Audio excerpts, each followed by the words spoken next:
Hello everyone, welcome back to the channel. और आज फिर से मैं अपनी जर्नी कर रहा हूँ दिल्ली से प्राग की। और अगर आप भी अपने बच्चे के साथ ट्रैवल कर रहे हैं तो ये वीडियो आपके लिए देखना बहुत ज़रूरी है, क्योंकि मैं इसमें अपने एक्सपीरियंसेस शेयर करूँगा कि मैं कैसे अपने 6 महीने के बच्चे को लेकर के ट्रैवल कर रहा हूँ। आज मेरे साथ मेरी बीवी और मेरे बच्चा जो 6 महीने का है, वो भी मेरे साथ ट्रैवल कर रहे हैं प्राग के लिए। तो इस एक्सपीरियंस को मैं पूरे एक्सपीरियंस को आपके साथ शेयर करना चाहता हूँ।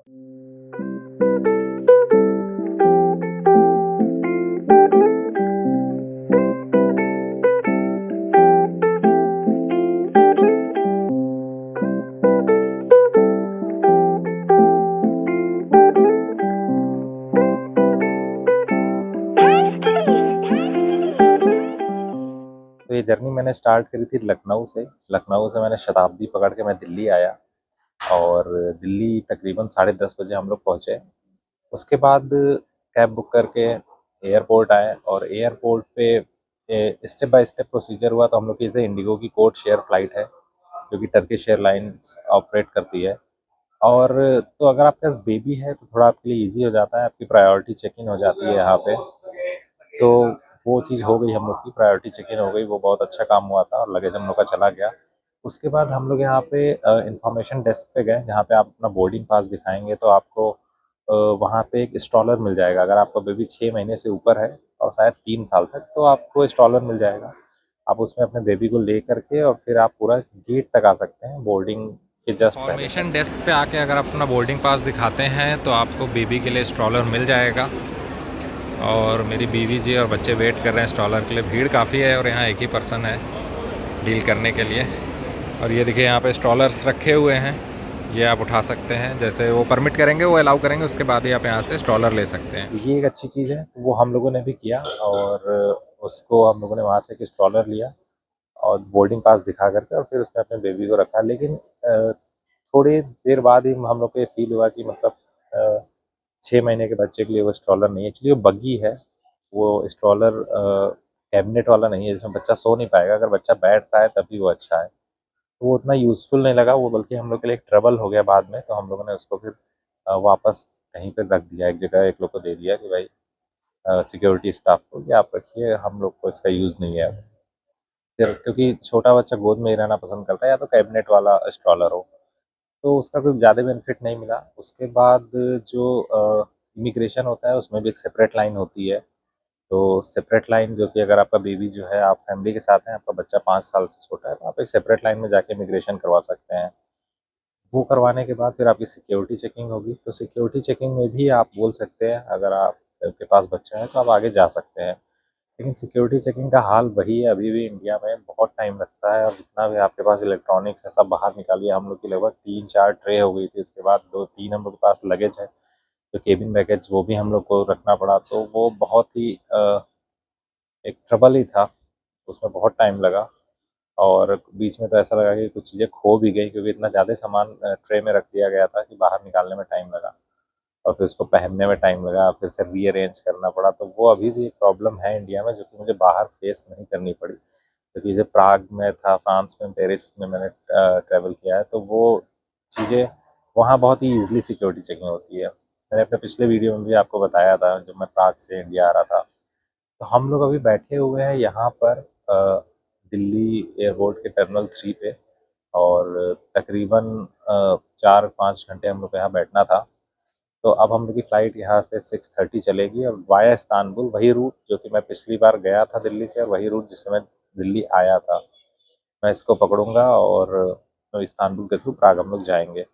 तो अभी भी बहुत सारी चीज़ें हैं, अभी मेरा बच्चा सो रहा है, देखते हैं कि आगे कितना हम लोग को प्रॉब्लम होती है कि नहीं होती है। क्योंकि फ़्लाइट में थोड़ा-सा होता है कि जब टेक ऑफ और लैंडिंग होती है तो प्रेशर चेंज होता है, तो उस समय भी काफ़ी ख़्याल रखना होता है बच्चे का। तो वहाँ देखते हैं कि क्या अंदर कुछ फैसिलिटी हम लोग को प्रोवाइड होती है कि नहीं होती है, वो भी मैं आपके साथ शेयर करूँगा।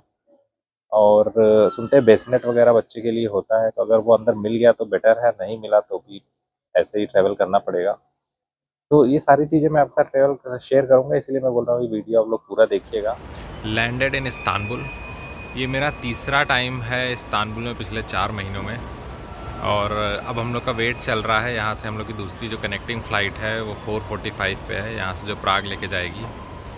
और हम लोग का जो एक्सपीरियंस रहा इंडिगो में दिल्ली से इस्तांबुल तक का, वो अच्छा रहा, क्योंकि हमारा जो बच्चा है वो सो गया था और लगभग 4.5 घंटे वो सोया 7 घंटे की फ़्लाइट में। तो इस वजह से एक्सपीरियंस अच्छा रहा। और कैसे हम लोगों ने ये सब मैनेज किया वो मैं आपको बताऊंगा डिटेल में। और अभी भी सो रहा है वो, बीच में उठा था, थोड़ा बहुत कुछ दूध पिया और फिर सो गया। तो थोड़ा थोड़ा मैनेज करना पड़ता है, हम लोग भी मैनेज कर रहे हैं और वो सही जा रहा है।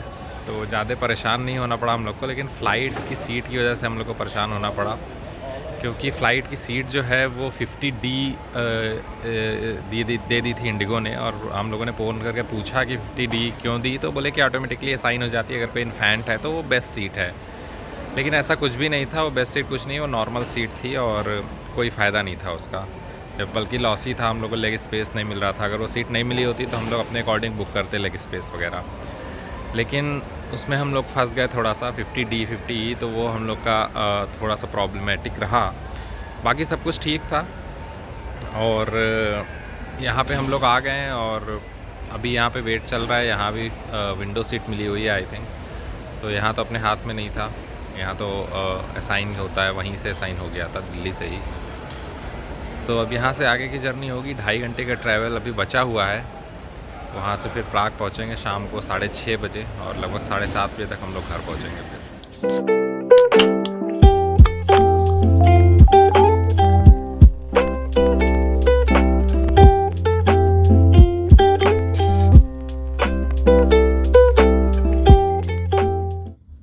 फाइनली मैं अपने फ्लैट में प्राग में आ चुका हूँ।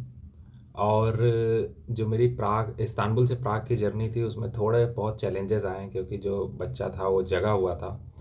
क्योंकि इंडिया से जो इस्तांबुल तक की जर्नी थी उसमें सो गया था, वो लगभग 7 घंटे की जर्नी में 4.5 घंटे वो सोया था। तो वो जर्नी अच्छे से कंप्लीट हो गई थी। लेकिन जो इस्तांबुल से प्राग की थी उसमें वो जगा हुआ था बच्चा, तो वो थोड़ी चैलेंजिंग हो गई थी, क्योंकि वो रोने लगा था, लेकिन इतना भी नहीं रोया था। लगभग 2.5 घंटे की जर्नी में सपोज़ 1 घंटे ही चैलेंजिंग रहा होगा, कभी रो रहा था कभी खेल रहा था। तो जो ओवरऑल मुझे समझ में आया वो ये कि अगर आपका बच्चा जो है वो सो रहा है किसी तरीके से, तो सबसे बेस्ट ऑप्शन वही है। तो आप कोशिश करिए कि जब भी आप टेक ऑफ करने वाले हों उससे आप पहले आप किसी तरह बच्चे को सुला दीजिए।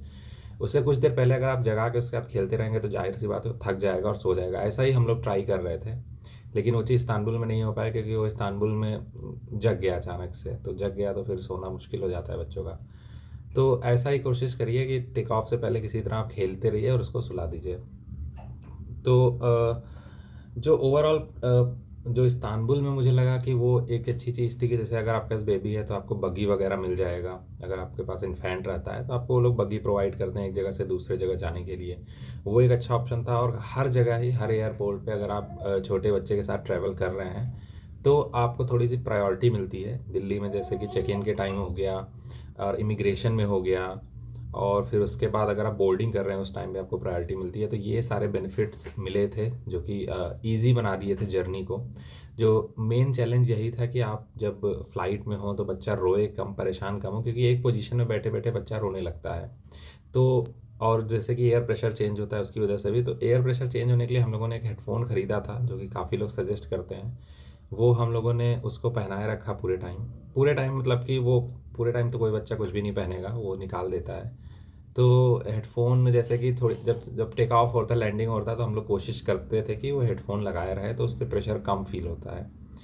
ये एक चीज़ थी। और बाकी तो जैसे कि बोलते हैं फ़ीड कराइए बच्चे को टेक ऑफ और लैंडिंग के टाइम, तो वो बहुत मुश्किल होता है, क्योंकि कोई बच्चे को आप ज़बरदस्ती नहीं पकड़ सकते। उसका मन करेगा तभी वो दूध पिएगा। तो ये सारी चैलेंजेस आते हैं। और आई होप कि आप लोग को इस वीडियो को देख के कुछ बेनिफिट मिलेगा। और अगर आपके कुछ डाउट हैं कि क्या क्या आप ट्रैवल करें बेबी से रिलेटेड चीज़ें ले करके, तो आप वो कमेंट में पूछ सकते हैं, क्योंकि ये मेरी पहली जर्नी थी और अच्छी रही, अच्छी जर्नी मेरी रही ओवरऑल, तो मैं यही बोलूँगा। और काफ़ी हम लोगों ने भी थोड़ी बहुत प्रिपरेशन कर ली थी और इतने कोई चैलेंजेस नहीं आए रास्ते में। तो अगर आपके कुछ डाउट है, आप अगर ट्रैवल करने वाले हैं अपने इन्फेंट के साथ, तो आप भी कमेंट में लिख के क्वेश्चन पूछ सकते हैं। जैसे अगर इस रूट से ही आ रहे हैं तो इस रूट का तो मुझे काफ़ी आइडिया हो गया है, जो दिल्ली से वाया इस्तांबुल है। तो अगर उस रूट से हैं तब भी आप कुछ भी पूछ सकते हैं नीचे कमेंट में लिख के। And thank you for watching this video. नमस्ते।